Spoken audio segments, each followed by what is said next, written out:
बद्री विशाल भगवान की जय।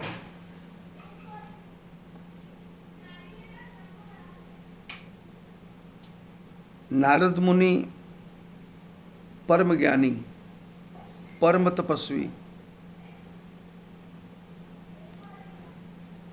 संसार के घट घट की जानने वाले, भगवान के मानस पुत्र। किसी के घर में संतान पैदा होती है तो पास पड़ोस वाले उसकी नाक कान देख करके बता देते हैं दादा दादी पे गया है, माँ पे गया है, पिता पे गया है। शक्ल देख के पहचान जाते हैं।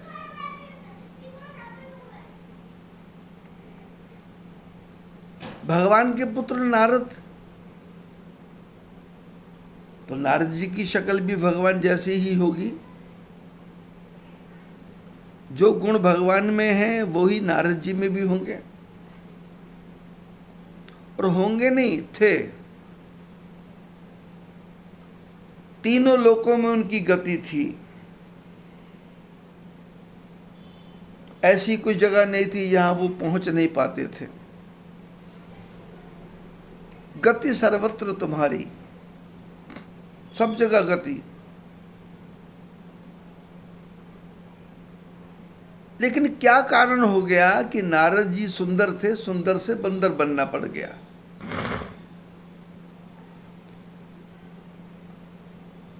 और उसके पीछे एक ही कारण था कि मन में अहंकार आ गया। इंग्लिश में कहावत है, प्राइड हैथ ए फॉल। घमंड का सिर नीचा। घमंडी आदमी कहीं टिक नहीं सकता।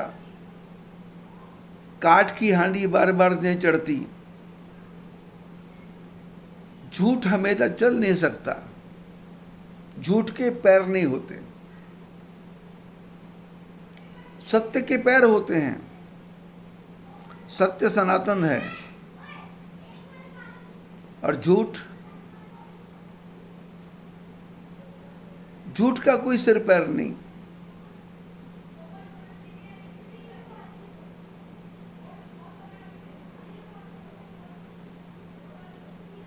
नारद जी ज्ञानी हैं, सब कुछ हैं, लेकिन सब कुछ होने के बाद भी भगवान ने सुंदर से बंदर बनाया। बंदर की जगह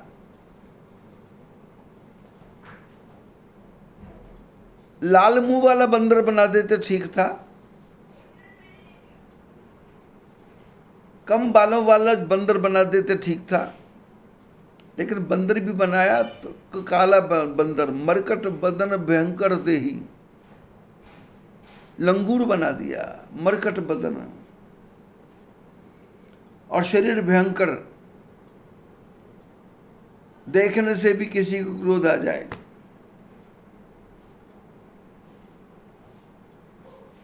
इन बच्चों को बाहर चुप कराओ जो खेल रहे हैं।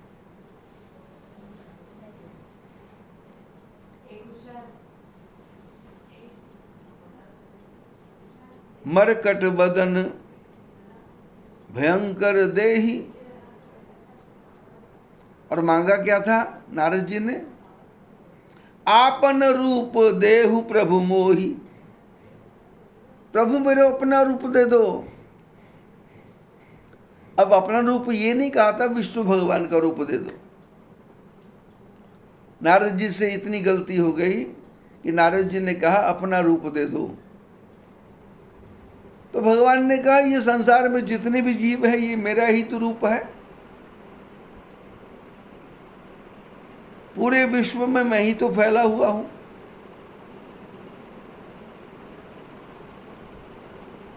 नारद जी ने भगवान का रूप मांगा। भगवान चाहते तो उसको सूअर का रूप दे देते थे।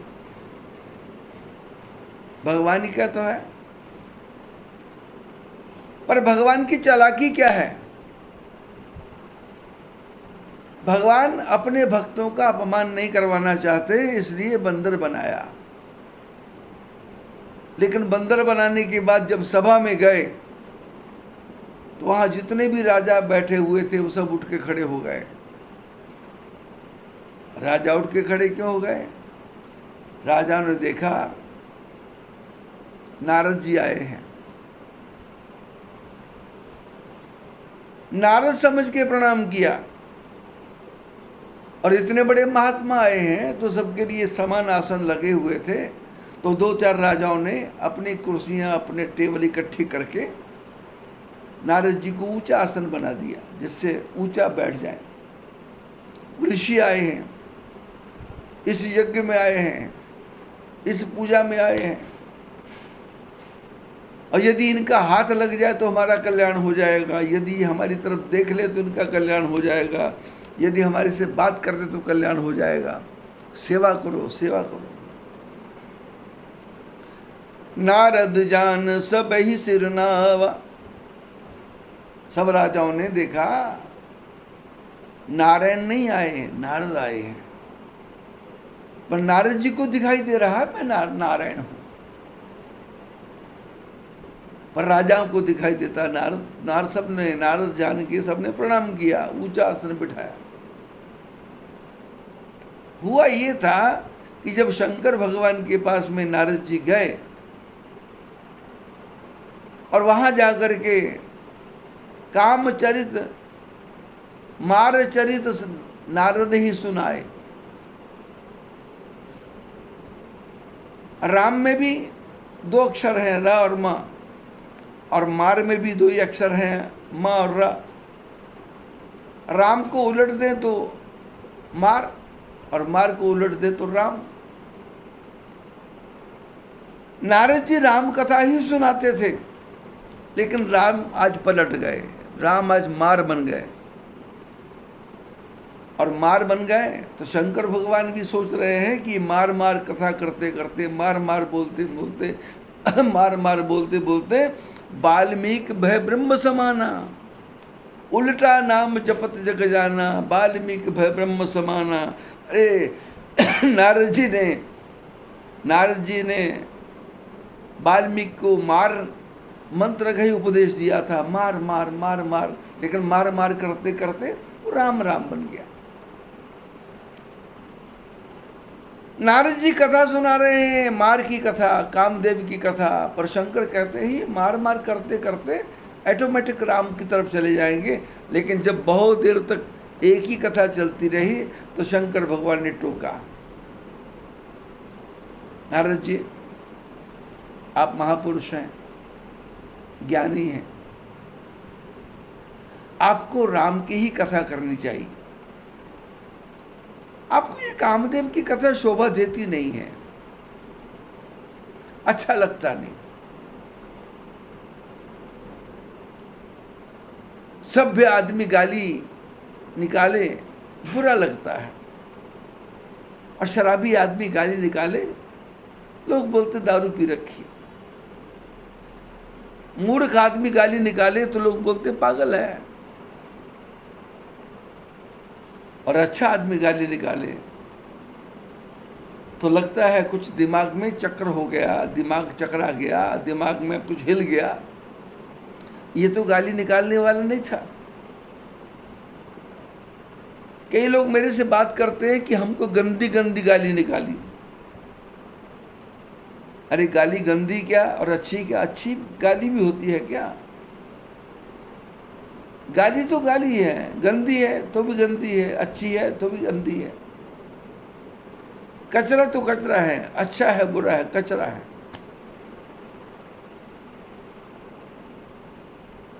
नारद जी कामदेव की चर्चा कर रहे थे, शंकर भगवान मना करते हैं, और शंकर भगवान मना करते करते यहाँ तक मना कर गए कि नारद जी ये कथा आज से भूल जाओ, इसमें मिट्टी डाल दो, इसमें कचरा डाल दो, इसको ढक दो, दिमाग के किसी कोने में भी आपको कामदेव की कथा नहीं आनी चाहिए। और ये कथा आपने मेरे को तो सुनाई, लेकिन ये कथा नारायण भगवान को नहीं सुनाना, बात बिगड़ जाएगी। मैं तो शंकर हूँ, मैं तो कैलाश पर रहता हूँ, मैं तो शमशान में रहता हूँ, मेरे यहाँ कोई जलाए, मेरे यहाँ कोई जलाए, मेरे यहाँ कोई फूके, मेरे यहाँ कोई लकड़ियाँ डाले, मेरे यहाँ कोई धुआं करे, मेरे को कोई फर्क नहीं पड़ता। क्योंकि गाली देना है, दूसरे को नंगा करना है, और मेरे पास तो जो भी आता है वो नंगा होके ही आता है, पर कफन से ढक देते हैं, और कफन में जेब भी नहीं होती जिसमें पैसे रखे हो। मैं तो गंदे से गंदा दृश्य देखता हूं। स्त्री का शरीर भी शमशान में आता है, पुरुष का शरीर भी शमशान में आता है। मेरे मन में कोई अंतर नहीं है। हो गया, मर गया, जिंदा था तो स्त्री था, मर गया तो पुरुष था। अब मरने के बाद ना स्त्री है ना पुरुष है। कीड़े खाएंगे तो पुरुष देख करके ज़्यादा खाएंगे, ऐसी बात नहीं है। कीड़े खाएंगे, स्त्री देख करके ज़्यादा खाएंगे, ये भी बात नहीं है। स्त्री के शरीर को मरने के बाद पानी में डुबो दो, पुरुष के शरीर को डुबो दो। मछलियाँ भेदभाव नहीं करती, उनको नहीं पता ये पुरुष था, उनको नहीं पता स्त्री था, उनको तो ये पता है ये हमारा भोजन है। अब भोजन कहाँ से करना है, किधर से करना है, ना वो स्त्री है ना वो पुरुष है। और मनुष्य का जीवन देखो कितना विचित्र है। जब तक जिंदा है, पानी में गिर जाए तो डूब जाता है, लेकिन मरने के बाद में सांस निकल जाती है तो फूल के ऊपर आ जाता है। जिंदा हो तो ऊपर आना चाहिए, पर जिंदा हो तो नीचे जाता है। और सांस निकल गई, शरीर फूलने लग गया और फूल करके ऊपर आ गया। अब तो गिद्धों की भी मौज है, अब तो पक्षियों की भी मौज है, जिस जिसका भोजन लिखा है खा रहा है। शंकर भगवान कहते नारद जी, जिमी ये कथा सुनायसी मोही, तिमी जनी हरही सुनायसु कबहू। बोले ये कथा सुनाई, बिल्कुल भी नहीं सुनानी। और सुनानी क्या है? यदि भगवान विष्णु चर्चा कर ले किसी बात पे,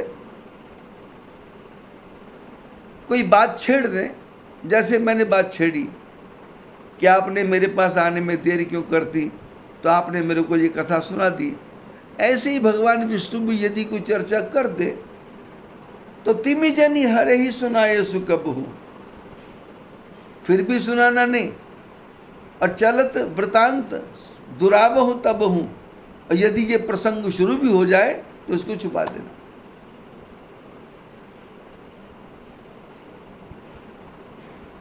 नारद जी को तो मन में बड़ा ही दुख हुआ, कष्ट हुआ। बोले मैंने दुनिया में जलने वाले देखे, पर शंकर जैसा जलने वाला मेरे को आज तक नहीं मिला। अरे मैंने कामदेव को जीता, कितना बड़ा काम किया, और इस शंकर ने कामदेव को हराया था। देखो कितना फूक रहा है, कितना जल रहा है, कितनी अंदर से भड़ास आ रही है, और मन में से आ रहा है ये कथा नहीं सुनाना, ये कथा नहीं सुनाना। क्यों नहीं सुनाऊं? एक बार नहीं 10 बार सुनाऊंगा, और सारी दुनिया को बताऊंगा, अपने झंडे गाड़ूंगा। और एक बार कर तलवर वीणा, गावत हरि गुण गान प्रवीणा। और एक बार बहुत दिनों की बात फिर दौरा पड़ गया। किसको सुनाऊं? बोले विष्णु जी को। और विष्णु भगवान ने पूरी कथा सुनी, और सुन करके और ज्यादा उसको पंप मार दिया कि आप कहते हो आपने कामदेव को जीता, पर मैं कहता हूं तुमरे सुमिरन ते मिटही मोह मार मदमान। जो आपका नाम ले ले, नारद नाम ले ले, उसका काम क्रोध लोभ मोह अहंकार सब नष्ट हो जाएगा। भगवान ने तो बात ही बदल दी, शंकर जी की बात भी बदल दी। शंकर तो कहते तो सुनाना मत, पर इन्होंने सुनाया तो नारायण भगवान ने ऊपर से और पंप लगा दिया और फुला दिया कि काम की बात छोड़ो, यदि संसार में कोई आदमी नारद नारद भी कह दे तो उसके सारे काम क्रोध लोभ मोह अहंकार नष्ट हो जाएंगे। लक्ष्मी बैठी थी, शंकर नारायण बैठे हुए थे, वार्ता सुन रही है। और लक्ष्मी तो हमेशा नारायण के साथ रहती है और लोग दुनिया भर के लोग आते हैं, पर आज की बातें तो निराली निराली हो रही हैं। भगवान आसन पे बिठा रहे हैं, भगवान गले से मिल रहे हैं, भगवान गले से लगा रहे हैं, और भगवान और उसकी जो कथा शंकर भगवान नहीं सुनना चाहते, उस कथा को नारायण भगवान बार बार सुनना चाहते हैं। ये बीच में क्या हुआ था? जब समाधि लगी थी तो क्या हुआ था? कामदेव घोड़े पे बैठ के आया था, हाथी पे बैठ के आया था? बोले नहीं, वही साधारण। अच्छा, फिर बाण उठाया? बोले नहीं, आंखों से ही। बोले कोई अंतर नहीं पड़ा? बोले अंतर, भय काम बस योगीश पातक नारनन की को कहे। बोले जब कामदेव मेरे पास आया तो दुनिया की हालत ऐसी हो गई कि बड़े बड़े योगी भी काम के बस में हो गए। नदियां तालाबों से मिल रही हैं, उछल उछल के तालाब खड्डों से मिल रहे हैं, उछल उछल के। जमीन पे पड़े हुए पत्ते पेड़ों से झूम झूम के मिल रहे हैं, पेड़ों की डालियां आपस में लिपट रही हैं। ऐसा लगता है जैसे सारा संसार ही काम के वश में हो गया हो। अभी काम पहुंचा नहीं, चला, और हालत ये हो गई। पामरन की को कहे, बोले मूर्ख आदमियों की कौन कहे, ये तो योगी बस में हो गए। लेकिन शंकर भगवान बस में है, नारद जी बस में नहीं हुए। नारायण ने कहा कितने बाण चलाए थे? बोले मेरे को पता ही नहीं। सारा संसार पागल हो गया तो बोले मेरे को पता नहीं। आपके ऊपर कोई असर नहीं हुआ? बोले मैं तो समाधि में था, और मेरे पे असर हो भी क्या सकता है? मैं शुद्ध हूं, मैं योगी हूं, मैं तपस्वी हूं, मैं तो जितेंद्रिय हूं, मेरे पे क्या असर हो सकता है?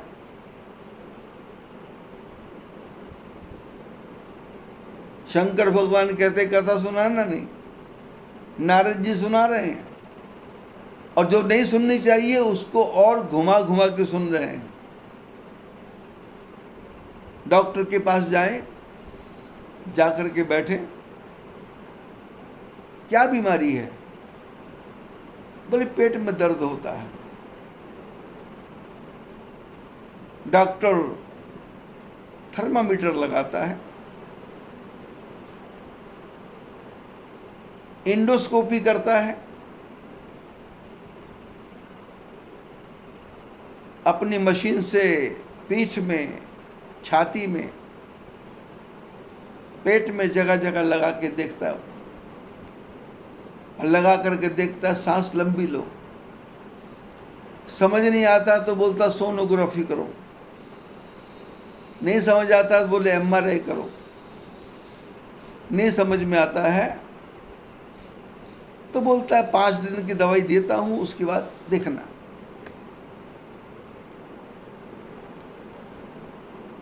नारद जी भगवान के पास गए, भगवान भी अलग अलग प्रकार से इसकी सोनोग्राफी कर रहे हैं कि बीमारी तो दिख रही है पर दवाई बीमारी है कहां ये नहीं पता लग रहा। पेट दर्द हो रहा है लेकिन ना पथरी निकली, ना वो प्रोस्टेट ग्लैंड की बीमारी निकली, ना हर्निया है और बवासीर तो है ही नहीं, तो बीमारी कहाँ है? सब चेकअप कर लिया और चेकअप करने के बाद में भगवान ने शब्द जो बोले उन शब्दों की तरफ ध्यान देना है। उन्होंने कहा कि तुमरे सुमिरन ते मिटही मोह मार मदमान। इतना शब्द कहते ही नारद जी को भगवान को कहना चाहिए था कि मेरे सुमिरन से क्या है प्रभु, ये तो आपकी कृपा से है। लेकिन नारद कहऊ सहित अभिमान, भगवान आपकी कृपा है ये कहा, लेकिन ये कहा कैसे?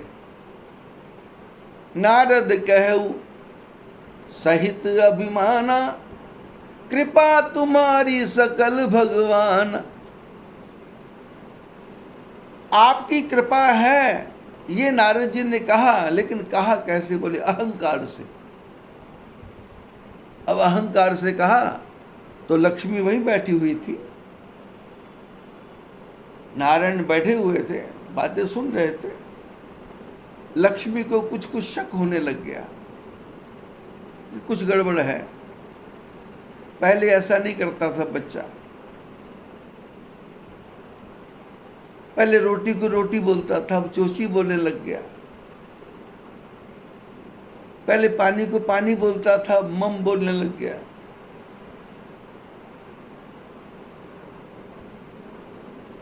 पहले हाथ पैर हिलाता था पर अब सिर हिलाने लग गया। कुछ ना कुछ गड़बड़ है। नारद जी के यहाँ से, विष्णु भगवान जी के यहाँ से नारद जी प्रभु को प्रणाम करके चले गए। और चलते समय मन में विचार क्या आया कि अब तो दुनिया में नारायण का नाम लेना बंद, अब तो सारे संसार में नारद नारद ही फैलेगा, नारद नारद ही फैलेगा। जैसे आजकल जय भीम जय मीम, और 15-20 साल के बाद में तो सब खत्म ही होने वाला है। जय भीम जय मीम कौन रहेगा? कुछ नहीं। जब संबत आएगा 20, ना रहेगा मोहम्मद, ना रहेगा ईसा। 20वीं सदी जब बीत जाएगी, 21वीं सदी में सारे संसार के मुसलमान खत्म, सारे संसार की ईसाई अपने आप लड़ लड़ के खत्म। भारत को कहीं जाना नहीं पड़ेगा, ये अपने आप लड़ लड़ के मर जाएंगे और हमारे देखते देखते हो जाएगा। अकोला वालों को चिंता है कि सारी सब्जियों की दुकानें मुसलमानों की हैं। शुक्रवार होता है तो सब्जी नहीं मिलती, ईद होता है तो सब्जी नहीं मिलती है, लेकिन वो सब कुछ सब मिलेगा क्योंकि वो तो मुसलमान है, मूसल से मानते हैं। जब इनके सिर पे मूसल पड़ेंगे और ये भागेंगे, जाएंगे तो जाएंगे कहाँ? व्हाट्सएप पे पोस्ट आती है, फेसबुक पे पोस्ट आती है कि मुसलमानों के इतने कंट्री, ईसाइयों के इतने कंट्री, हिंदुओं का कौन सा? अरे हिंदुओं का सारा विश्व है। ईरान से लेकर के इराक तक, अफगानिस्तान तक, तुर्कमेनिस्तान तक भारत का राज्य था, एक छत्र राज्य था। लोगों को कपड़े नहीं पहनने आते थे, सनातन धर्म में कपड़े पहनने सिखाए। लोगों को प्रणाम नहीं करना आता था, तो भगवान ने क्या किया, करुणा को भेज दिया। बोले हाथ नहीं मिलाओ, हाथ जोड़ो। लेकिन कई मूर्खों को समझ नहीं आया, उन्होंने कहा पैर से पैर मिलाओ, और पैर से पैर मिला गए, नया तरीका निकाला, सब नष्ट।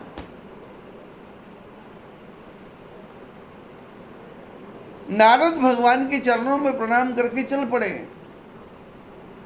क्या बोले, नया पंथ बनाएंगे, नई रचना करेंगे। सुनने में आता है कि कोई परिवार ब्रह्म कुमारी है, कोई परिवार राधा स्वामी है, कोई परिवार कृष्ण प्रणामी है।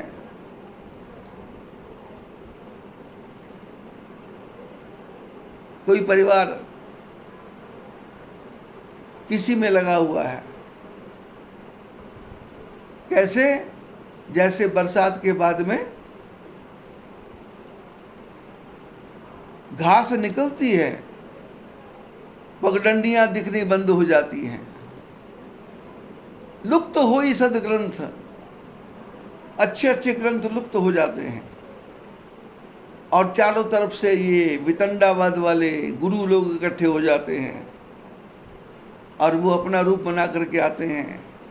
हमारी पार्टी अच्छी, हमारा धर्म अच्छा, हमारा वचन अच्छा, हमारा ये अच्छा।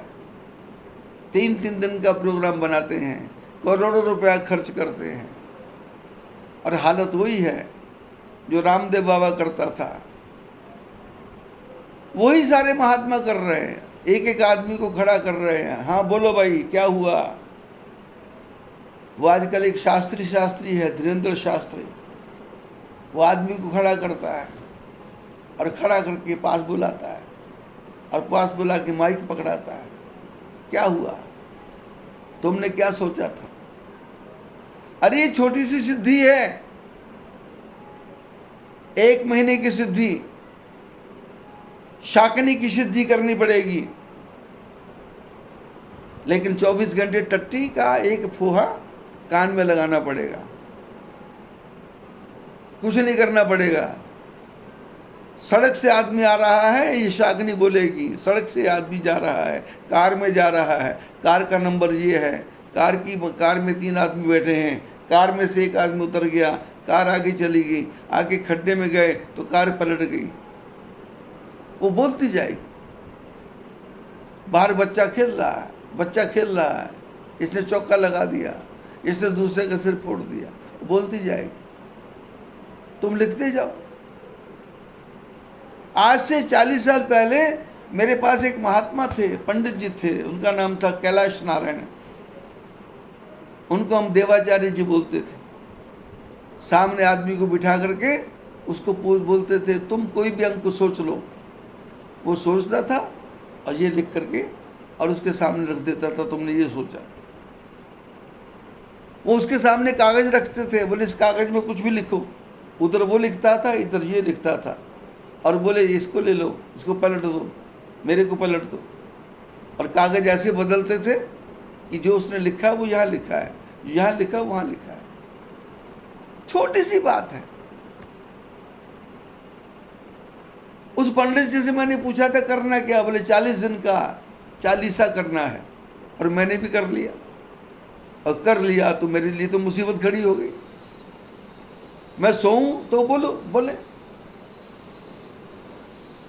परेशान हो गया, तो मैंने कहा भाई ये तो बोलती रहती है, बोले वो कान का जो कचरा है वो निकाल के एक तरफ रख दो, वो वहाँ बोलती रहेगी, तुम सो जाओ आराम करो, और कोई आए तो कान में लगा लो, और वो बताना शुरू कर देगी। ये अंदर जो घुसा है, इसने पैंट पहनी है, इसने आज अंडरवियर नहीं पहनी, क्योंकि 2 ही थी, दोनों गिरी थी, घरवाली से झगड़ा करके आया है। आज इसने दाढ़ी नहीं बनाई, इसने शेव नहीं की, क्योंकि उसका काम बोलते रहना, और सुन सुन के दिमाग पक जाता था। लोगों ने दरबार बना दिए।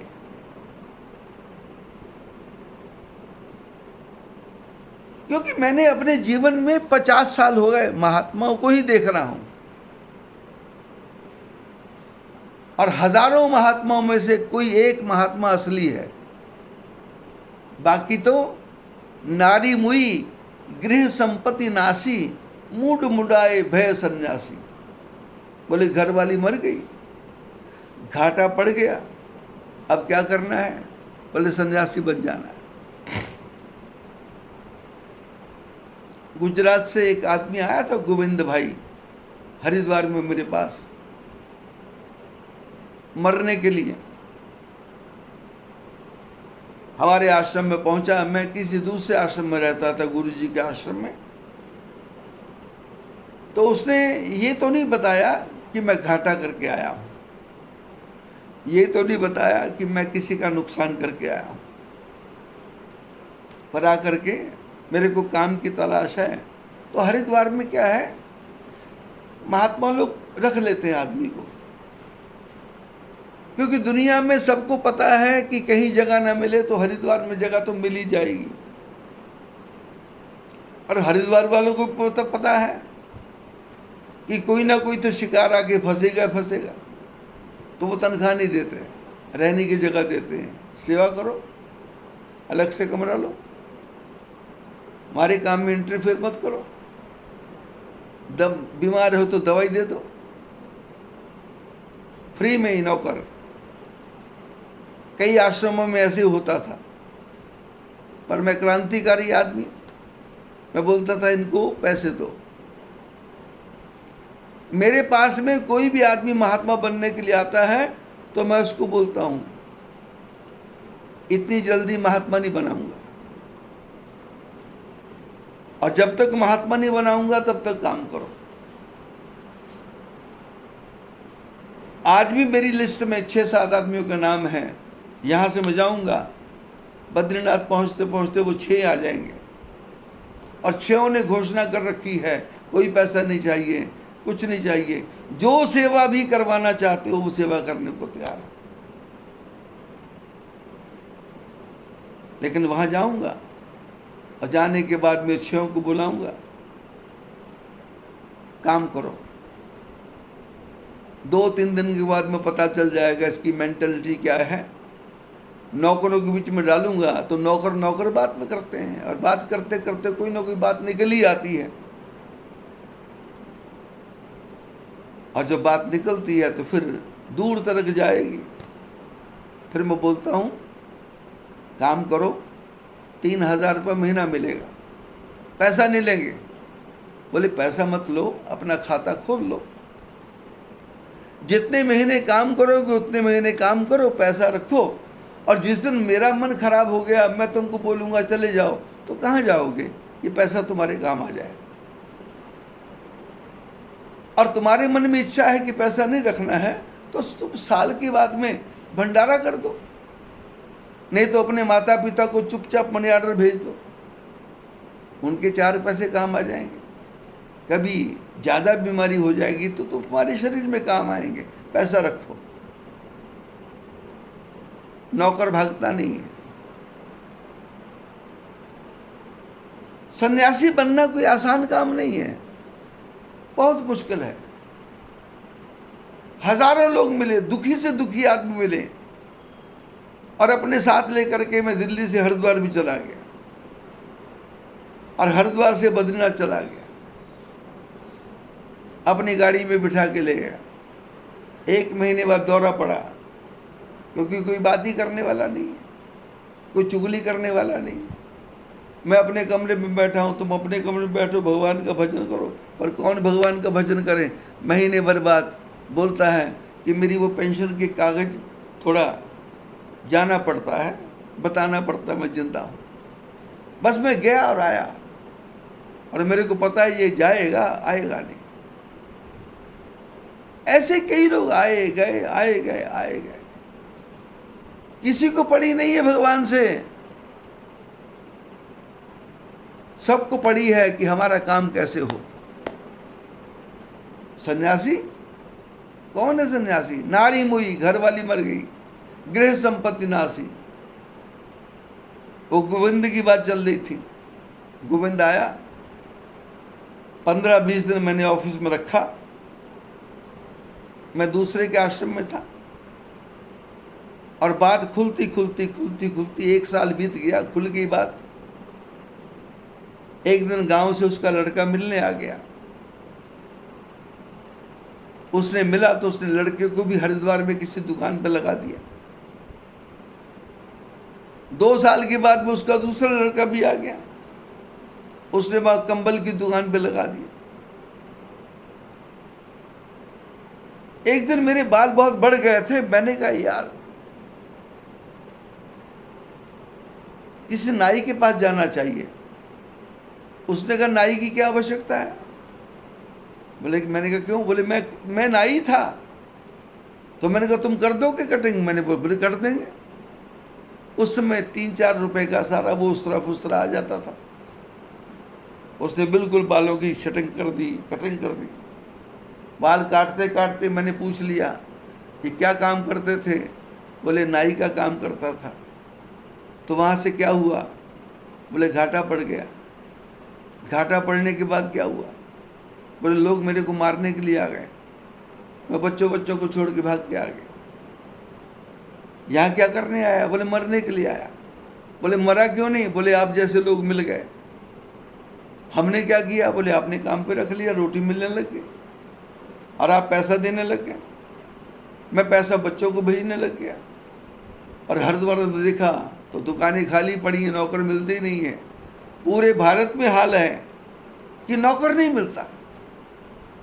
महाराष्ट्र का आदमी उत्तराखंड में जाकर के बर्तन साफ करेगा, नौकरी करता है, और उत्तराखंड का आदमी महाराष्ट्र में आके नौकरी करता है।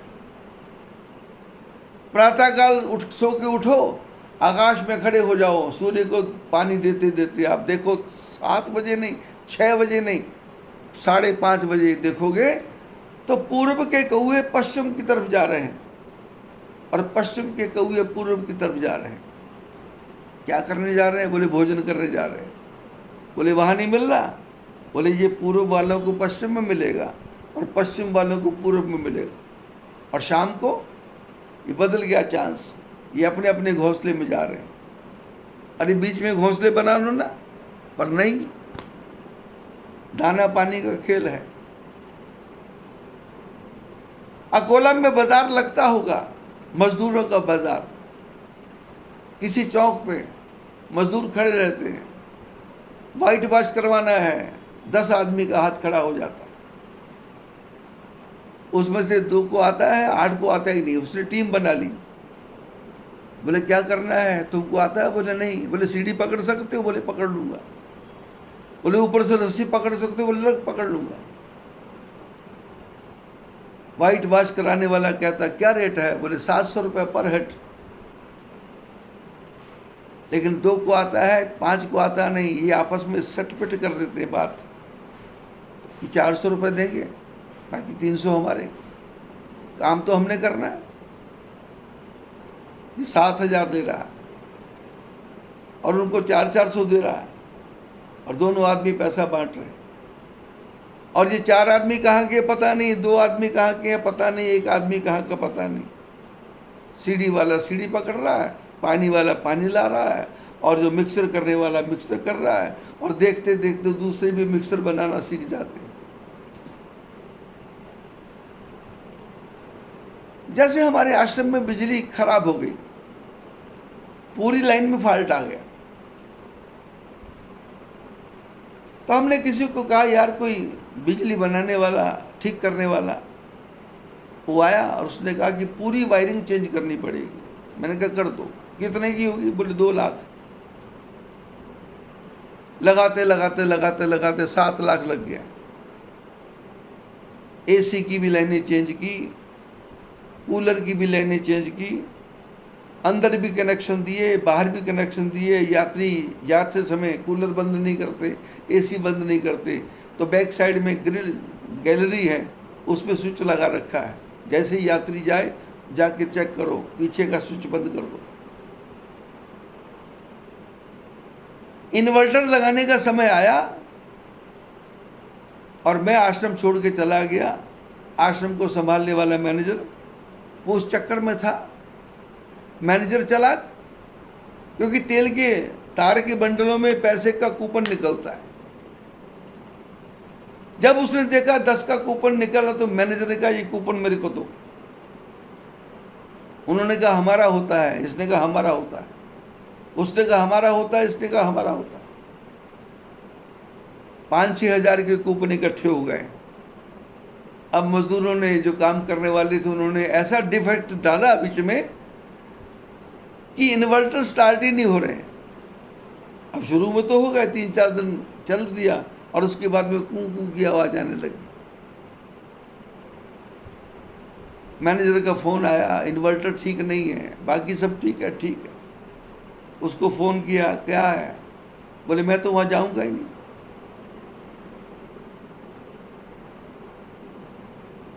तो उसके ठेकेदार के अंडर में जो मजदूर थे, वो चारों का फ़ोन नंबर मैंने ले रखा था और अपने मैनेजर को बोला कि उन चारों को बुलाओ और चारों को बुला करके चुपचाप बोलना कि ये कूपन तुम्हारे हैं, ठेकेदार तुम्हारे से ले सकता था, इसलिए हमने ले लिए, ये तुम रख लो। वो तो खुश हो गए, 4,000 के कूपन, ठेकेदार को पता ही नहीं। और साथ ही मैंने बोलना, कूपन देने के बाद में बोलना कि थोड़ा ये इन्वर्टर चेक तो करना जरा। उसने कहा चेक क्या करना है? हमारे ठेकेदार ने हमको बताया था कि इसका कनेक्शन ही मत करो। और उसने वो एलसीपी खोली और उसमें लगाया और इन्वर्टर तैयार, सामान तैयार हो गया। मनुष्य का जीवन ऐसा जीवन है, आप घर में ड्राइवर रखो, कार का ड्राइवर रखो, उसको 6,000 रुपये तनख्वाह दो, रहने को तैयार है। लेकिन जब वो 60,000 रुपये का बिल बना के आएगा, तब आपको पता लगेगा कि कहानी कहाँ से कहाँ के पहुँच गई। एक्सल तोड़ देगा वो, एक्सीलेटर की वायर ढीली कर देगा। मेरा नौकर ऐसे ही करता था। यदि मैंने उसको लेके जाना है तो कार बिल्कुल ठीक, और उसको शाम को पता लग जाए गुरुजी अकेले जाएंगे, तो एक्सीलेटर की तार पीछे से नीचे से पेच और वो ढीला कर देता था, और आगे जा करके वो दबते दबते वो पेच आगे नीचे, काम ही नहीं करता था। एक जगह गए तो एक्सीलेटर के बाद ढूंढना कहाँ है, आदमी कहाँ ढूंढे, और मेरी गाड़ी ऐसी, मेरी वफादार, खराब भी ऐसी जगह होती, यहाँ आदमी होते। गाड़ी खराब हुई, रास्ता थोड़ा भटक गया, घूम के फिर आना था, लेकिन जब घूमा तो बंद हो गया सब कुछ। अब उन्होंने कहा, लोग 4-5 थे, मैंने कहा भाई थोड़ा धक्का लगाओ, धक्का लगाया। उन्होंने पूछा जाना कहाँ, मैंने कहा जाना इधर। बोले वो तो रास्ता पीछे से है। मैं कहा थोड़ा पीछे घुमा लो, पीछे घुमाया, आगे चेक पोस्ट आ गया। चेक पोस्ट पे उन्होंने थक गए, उन्होंने कहा हम जाएंगे। वो चेक पोस्ट का सिपाही आया, बोले क्या हुआ? मैंने कहा कुछ काम नहीं करता। मैंने उसने कहा देखो जरा, मैं देखूं। अंधेरा हो गया था, उसने टॉर्च जलाई और टॉर्च दिखे, उसने वो पेच कस दी, लेकिन पेच वो ऐसा हो गया, वो ढंग से कसा नहीं गया। तो उसने कहा ऐसा करना, अब इस गाड़ी को बंद नहीं करना, अब ये गियर जो है अपने आप ही चेंज होंगे, एक्सीलेटर मत दबाना, आवाज़ धीरे होगी तो पता लग जाएगा कि गाड़ी धीरे चल रही है, रेस से चलेगी तो आवाज़ स्मूथ चलेगी। और 600 किलोमीटर वहाँ से मैं बिना ही गियर के, एक्सीलेटर के, बस 1 2 3 4 1 2 3 4 1 2 3 आश्रम में पहुँच गया। नौकर सन्यासी बना कैसे? बोले बना इसलिए कि घरवाली धोखा देगी, खाने को कुछ नहीं मिला, कर्जा चढ़ गया, बन जाओ सन्यासी। क्यों? बोले सिर मुड़ाएंगे। फायदा क्या होगा? बोले मूड मुड़ाए 3 गुण, सिर की मिर्गी मिट गई खाज। बोले सिर मुड़ाने से 3 फायदे। बोले क्या? बोले मूड मुड़ाए 3 गुण, सिर की मिट गई खाज, खाने को हलवा मिले और लोग कहें महाराज। प्रणाम करें। जो अपने बाप को प्रणाम नहीं करता वो प्रणाम करता है। बोले क्यों? बोले सन्यासी है, महात्मा है। पर सन्यासी बना कैसे? बोले जूते खा के घर से आया हुआ है, भाइयों ने घर से निकाल दिया, बच्चों ने घर से निकाल दिया। हजारों महात्माओं, जितने हजारों हैं, हजारों में से शायद कोई एक अपने प्रारब्ध से महात्मा बना होगा, पूर्व जन्म से महात्मा बना होगा। बाकी सब तो ढोंग पाखंड, ताता थैया हो रहा है। 4 बजाने वाले ले लिए, 6 गाने वाले ले लिए और बैठ के ऊंचे आसन पे।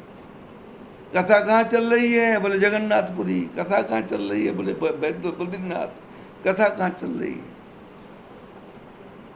रामेश्वर धाम। कथा कहाँ चल रही है? द्वारिका धाम। कथा कौन सी चल रही है? बोले वही कैसेट है, वही 7 दिन की कथा है, 8वें दिन की कथा नहीं। और कथा के बाद में एक ही बात बोलनी है कि मैं तो कथा बहुत ज़्यादा करना चाहता था पर समय की कमी है। ये तो ग्रंथ अपार है। वो 5-6 कथाएं याद करके कहानी चलती जाती। और कथा करने के बाद में अहंकार इतना कि मेरे जैसा तो ज्ञानी संसार में है नहीं, मेरे जैसा पुण्य आत्मा है नहीं। पर मैंने ऐसे ऐसे महात्मा को देखा है जो 5-5 विषय के आचार्य हैं, जिनको पूरे ग्रंथ उनके मुंह से शब्द निकलते हैं जैसे मशीन गन की गोलियां तर तर तर तर तर तर तर तर निकलती हैं।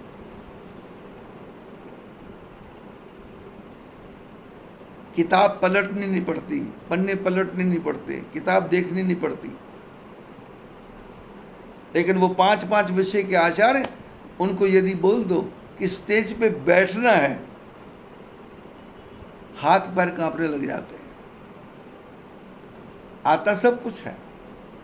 अकेले कमरे में बात करोगे, साहित्य की बात करेंगे, वैयाकरण की बात करेंगे, तर्क शास्त्र की बात करेंगे, संहिताओं की बात करेंगे। कौन से शब्द से कौन सा शब्द बनता है उसकी व्याख्या कर देंगे। कौन सा शब्द किधर जाकर के कहाँ मिल जाएगा उसकी व्याख्या कर देंगे। लेकिन स्टेज पे बोल नहीं पाते। लेकिन जो 4थी क्लास का पास है वो माइक लेके बैठा है, वो लक्ष्मी नारायण की कथा सुना रहा है और लोग उसका बोर्ड बना रहे हैं। बालाचार्य, बचपन में कथा करने वाला। उमा भारती 2-4 किताबें रटी थी और उमा भारती वो शादी बात करते करते गोविंदाचार्य से प्रेम हो गया। संघ वालों ने निकाल दिया, कथा से राजनीति में आ गई और राजनीति में आने के बाद वे गंगा का विरोध करना शुरू कर दिया और गंगा का विरोध करते करते पार्टी से बाहर अडवाणी से भिड़ गई और अडवाणी से भिड़ करके दोबारा फिर हाथ पैर जोड़ करके आई, क्योंकि ज्ञान नहीं है। माता पिता ने सिखा दिया 5 अक्षर सीख लो, ये बोलना है, और बच्ची बोल रही है, लोग औरतें जय जयकार कर रही हैं, औरतें तालियां बजा रही। आदमी महात्मा हो तो पति उसके पास भेजने से डरता है, और कहीं औरत महात्मा बन जाए तो पति बोलता जाओ, तुम भी जाओ, तुम भी जाओ, तुम भी जाओ। मंडल बन गए। अकोला में कितने मंडल हैं, औरतों के नाम के मंडल। लेकिन आदमी का नाम का मंडल हो तो सबसे पहले आदमी को, पति को शक हो जाएगा कि मेरी पत्नी इसके साथ भाग न जाए। नहीं जाना महात्मा के पास। पति परमेश्वर होता है, पति भगवान होता है, पति सब कुछ होता है। पर स्त्री महात्मा बन गई, वो भी इसलिए बनी कि पति तंग कर रहा था, दुखी कर रहा था, कोई रास्ता नहीं था, बच्चा पैदा नहीं हुआ था। अब करे तो क्या करे, महात्मा बन जाओ। खाओ हलवा, खाओ खीर, खाओ पूरी, भगवान विष्णु नारद जी को कहते हैं कि तुमरे सुमिरन ते मिटही आपका नाम। नारद कहऊ सहित अभिमान, कृपा तुम्हारी सकल भगवान। करुणा निधि मनु दीख विचारी, उर अंकुर गर्भ तरु भारी। करुणानिधि ने विचार किया कि ये हो क्या हुआ। लक्ष्मी ने पूछा ये नारद जी को क्या क्या हो रहा है। बोले इसके अंदर अल्सर हो गया है। अल्सर? बोले हाँ। कैंसर? बोले कैंसर? बोले हाँ। कैंसर ने एड्स? बोले एड्स भयंकर रोग है। बोले कैसा रोग है ये? बोले मर भी सकता है, खत्म भी हो सकता है। बोले इलाज? बोले फर्स्ट स्टेज है, पहली स्टेज है, इसलिए इसको जल्दी से उखाड़ के फेंकना है। जैसे हाथ में कोई फोड़ा हो जाए और वो आदमी जो समझदार आदमी है वो जाकर के बोलता है कि भाई इसको चीरा लगवाओ और इसको कटवा दो। लेकिन जो मूर्ख आदमी है वो कहता है गोलियां खाओ, दवाई खाओ। वो फोड़ा दब जाता है, जो जहर था वो अंदर ही दब गया और वो जहर थोड़े दिनों के बाद में यहाँ निकल आया, यहाँ फोड़ा हो गया। दिखता नहीं है, दर्द बहुत करता है। उसी पुराने आदमी ने कहा चीरा लगा दो, लेकिन दूसरे ने कहा वो दवाई खा लो। दब गया, फोड़ा पीठ के पीछे हो गया और फोड़ा बदलते बदलते नागिन बन गया। क्यों? जहर अंदर ही था। शुरू में कटा देते तो ठीक था। कभी वो नागिन बन जाता है, कभी वो कैंसर बन जाता है, कभी वो एड्स बन जाता है। बुखार को दबाना नहीं चाहिए, बुखार को आने देना चाहिए। 5 दिन तक परहेज रखो। जगन्नाथ स्वामी कहते हैं जगन्नाथपुरी में 15 दिन तक भगवान को भोजन नहीं, काढ़ा भूखे प्यासे रखा जाता है। भगवान की बीमारी ठीक हो जाए, उसके बाद में वो रुक्मणी को मिलने जाते हैं, फिर मौसी के घर में जाते हैं, फिर वापस आते हैं तो मौसी बढ़िया खिलाती है, रुक्मणी बढ़िया खिलाती है, और वापस आकर के फिर अपने मंदिर में जगन्नाथ भगवान जी बैठे विराजमान हो जाते। बुखार को दबाना नहीं, सिर में दर्द हुआ डोलो, रोज खाना नहीं, होने दो। कितना होता है? दबाएंगे तो बदल के वो डबल रूप में आएगा। बचपन में मेरे को डायरिया हो गया, पेट खराब हो गया। हरिद्वार में बंगाली आश्रम है, बंगाली औषधालय है स्वामी विवेकानंद जी का। वहाँ बंगाली महात्मा रहते हैं, वही डॉक्टर हैं। मैं वहाँ गया, डॉक्टर ने चेकअप किया। चेकअप करने के बाद में पूछा अपनी भाषा में, क्यों हुए, की ख्वाहिश है? मैंने कहा मेरे को बंगाली नहीं आती। उसने बोला भंडारा खाया, खूब खाया, ठुक ठुक के खाया। मैंने कहा हाँ खाया। बोले इसलिए पतला पतला निकलता। मैंने कहा निकलता बंद कैसे हुआ? बोले 5 पुड़िया, 5 दिन का दवाई। लेकिन उसने कहा कि दवाई खाना है,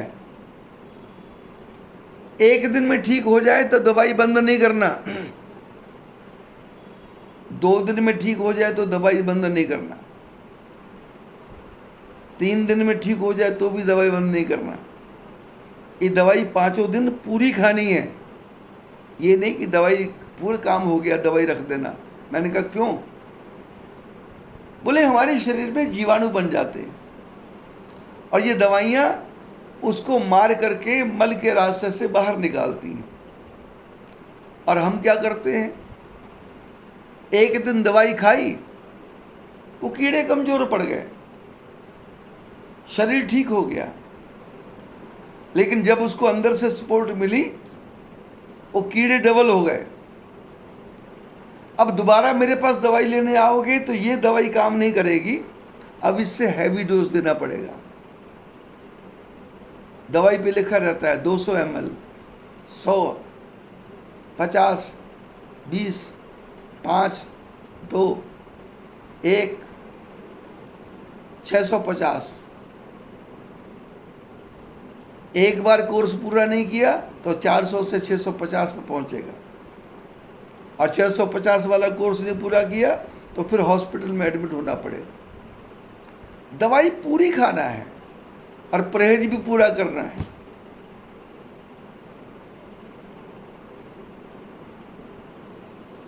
नारद जी चले, भगवान ने कहा इसका बीमारी ठीक कर दें। बीमारी का फर्स्ट स्टेज है उर अंकुरी गर्भ तर भारी। इसके गर्भ में अहंकार का छोटा सा पौधा पैदा हो गया, इसको उखाड़ना पड़ेगा। और जब कितनी देर, बोले बेगी सो मैं डारी हूं उखाड़ी। इसमें देर नहीं करना, 1 मिनट भी नहीं। इट विल बी नाउ और नेवर, अभी तुरंत।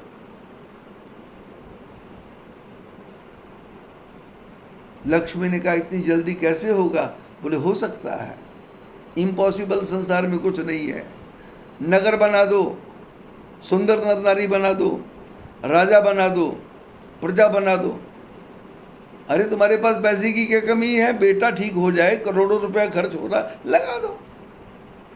लोग अपनी बेटे की शादी के लिए 5-5 करोड़ रुपया खर्च करते हैं, और लगा क्या रहे? नकली फूल, नकली झूमर, लाइटें फाइटें।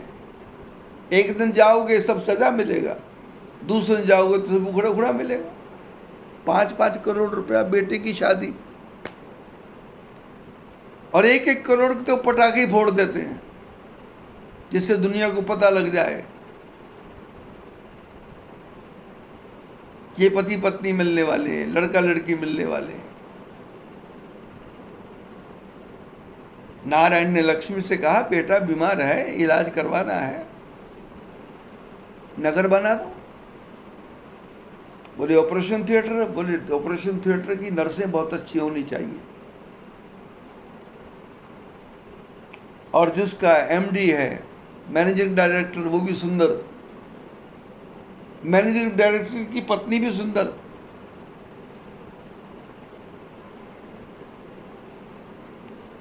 और वहां एक लड़की लाके खड़ी कर दो जिसको देख करके नारद जी पागल हो जाए। बोले पागल क्यों करना है? बोले पागल नहीं करना, जो अंदर की बीमारी है उसको बाहर निकालना है। बाहर पता तो लगे, पसलियों के अंदर कैंसर है कि हार्ट के अंदर कैंसर है, कि हाथ में कैंसर है कि पैर में कैंसर है, पता तो लगे बीमारी है कहाँ। लक्ष्मी ने कहा मशीनें तो हैं। बोले मशीनें कभी कभी धोखा दे जाती हैं, सारा शरीर का चेकअप करते हैं। अकोला में चेकअप कराओ, डॉक्टर तैयार बैठा है, इंडोस्कोपी नहीं इंडोप्लास्टी भी करनी पड़ेगी। और महात्मा जी का फोन आता है 1 महीना रुक जाओ, इसको दूसरी जगह दिखा दो। और वहाँ जाकर के मामा जी का बेटा बोलता है, बोले कुछ नहीं करना है, खाओ पियो मौज करो। सास को तो कोई परेशानी नहीं है, बहुएं वैसी भुनभुना रही हैं। आज मम्मी कमज़ोर है, आज मम्मी उदास दिखाई दे रही थी, आज मम्मी कुछ उदास थी, आज मम्मी की टांगों में दर्द है। और मम्मी जब मिलने आती है ना टांगों में दर्द है, ना सिर में दर्द है, ना कुछ दर्द है। उसको पता है कि चलो 1 घंटा बाबा जी के पास जाएंगे, इन सबसे रफड़ा छूटेगा, जान छूटेगी। काका जी भी एक तरफ, काकी जी भी एक तरफ, और 1 घंटा बाबा जी क्या सुना रहे? इन्वर्टर खराब हो रहा है उसकी बातें बता रहे, गोविंद भाई की बातें बता रहे। 15 दिन हो गए नारद जी की कथाएं पूरी नहीं हो रही। नारद जी कहाँ पहुंचे कि जाना कहाँ है पता ही नहीं है। जिसको बीमार है वो कहते हैं मैं बीमार ही नहीं, और जो देखने वाले हैं गल गई है अंदर से, अंदर से बहुत गल गई, अंदर से बहुत गल गई। तो गल गई हैं तो थोड़ा सा मिट्टी निकाल दो। बोलती कुछ नहीं, पर पहले जैसी बात नहीं रही। मैंने कहा उम्र कितनी हो गई? बोले 75। तो मैं क्या 5 साल वाली उम्र करनी है क्या? अरे 75 में तो कितनी बुढ़िया चली गई, ये बैठी हुई है, इतना ही भगवान का शुक्र मानो। किसी के काम नहीं आएगी तो सोनू के काम तो आएगी। भर देगी कान पति के कि दे दो, बेच दो, कर दो, फलाना कर दो, ठिकाना कर दो, ये कर दो, वो कर दो। पर सोनू कहाँ खुश होने वाला है?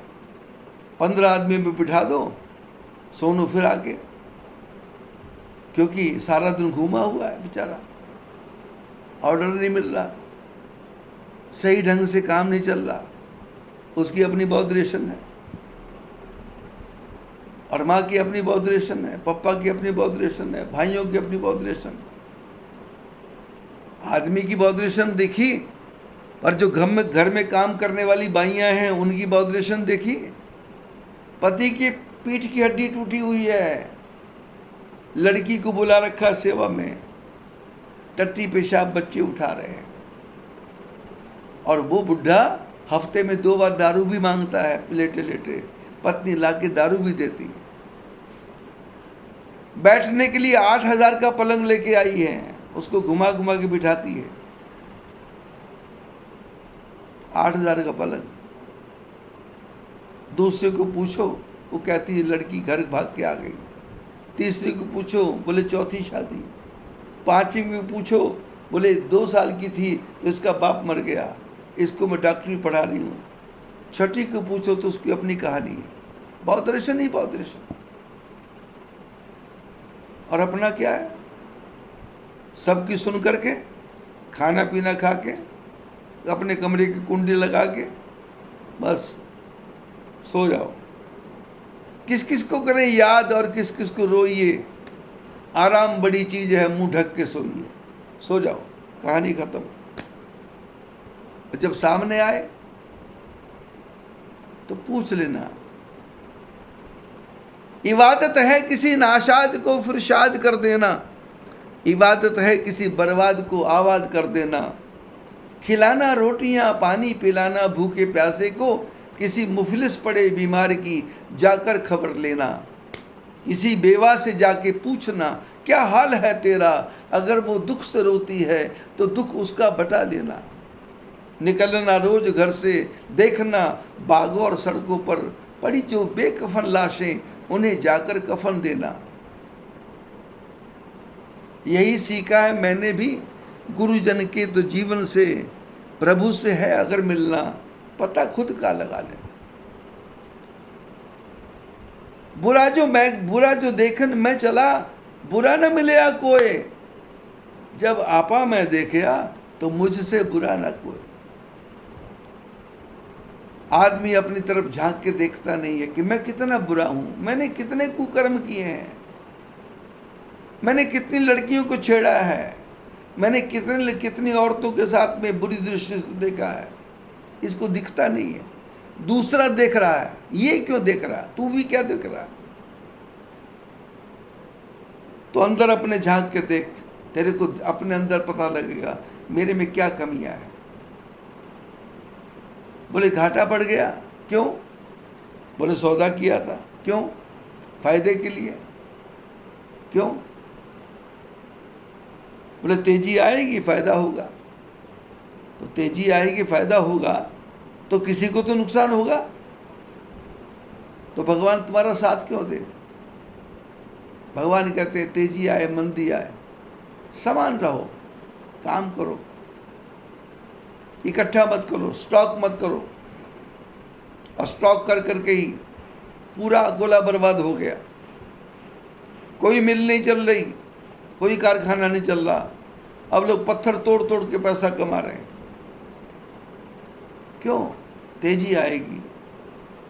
तेजी कहाँ से आएगी? मोदी आ गया, तेजी आती है, उससे पहले ही कंटेनर आने शुरू हो जाते हैं माल के। रेट 200 रुपये होता है, माल 130 रुपये में आ जाता है, और ये तेजी वाला 130 में बेचता है, फिर बोलता घाटा पड़ गया। घाटा पड़ा क्यों? लोभ मन में आ गया था। नहीं नहीं, इतना नहीं तेजी है, जितना है उतने में बेच दूंगा, कर दूंगा। हमारे जीवन में भी ऐसी घटना घटती है। कोई कोई आदमी ऐसा आता है जो अपना काम करवा के भाग जाता है। कोई कोई आदमी ऐसा आता है जो पहले ही नोट दिखा देता है और मन में लालच आ जाता है, और वो अपना काम करवा करके जब ज़्यादा होता है तो गुरु बदल देता है। उसको पूछो तुम्हारे गुरुजी कौन? बोले कौन से हफ्ते के? बोले क्यों? बोले मैं तो हर हफ्ते गुरु बदलता हूँ, जिधर से फायदा हो जाए वही मेरा गुरु है। स्वामी प्रेमानंद? बोले स्वामी प्रेमानंद जैसे कई चूल्हे में पड़ गए, कौन जाने प्रेमानंद। अरे उसके बारे में मेरे से पूछो क्या है। और जब फंसी हुई थी, बोले गुरुजी मेरे विघ्न करो सब दूर, आपके चरणों की मैं धूर। जब विघ्न दूर हो गए तो बोले ये गुरु थोड़ा है, गुरु तो मैं हूं, ये तो मेरा चेला है। नारद कहु सहित अभिमाना, कृपा तुम्हारी सकल भगवान। ऐसा क्या करके सच्चिदानंद भगवान की जय, ऐसा क्या करके चले गए।